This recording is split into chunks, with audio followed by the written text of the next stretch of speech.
Hey guys, Deslater Magic here, and I have another overlooked but awesome card for you. Now this one can't be that overlooked because, well, the cheapest version of it is about $18 at the time of this recording, but it made the list for two reasons. One, it has a hilariously funny, weird, ridiculous name, and two, it's actually insanely good, so if you haven't heard of it, watch out. This right here is Grand Arbiter Augustine IV.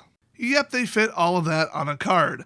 So this is a legendary creature, which means it could be a commander. So it's a mere 4-cost human advisor with 2/3 for stats, and white spells cost 1 less. Only your white spells.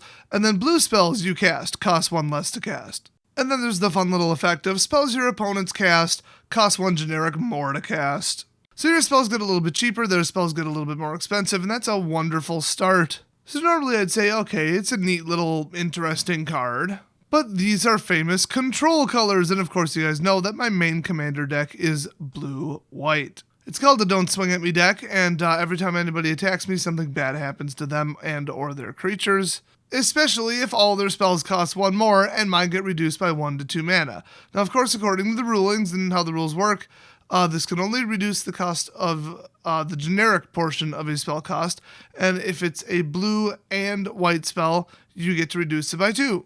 So you could just pound them with counter spells for typically a 33% reduction in cost. You can realistically cast the bigger, badder control spells. You can just spam board wipes, although he would die. And my only complaint is that this is actually a creature instead of like an enchantment. But let's go back to the name for a second. So it's Grand Arbiter, which is a title in the Azorius Guild, Augustine IV.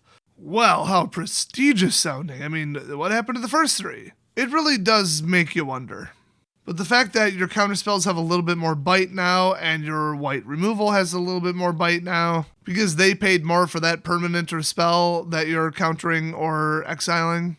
And on top of it, you're paying less to do it. Ooh.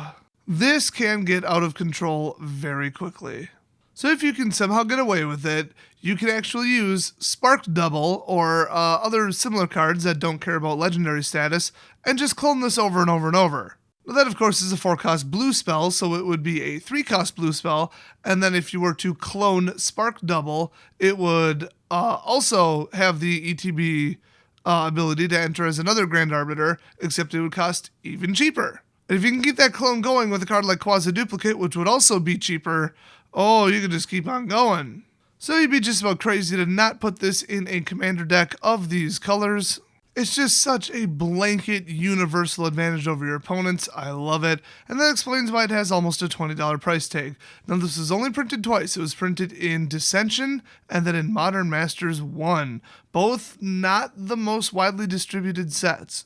And I'm not too surprised at this power level that we didn't see it when we came back to Ravnica for either of the 2 times that we did since then. So if you're interested, pick up a copy today before it goes up even more. Thanks for watching, and I'll see you guys next video.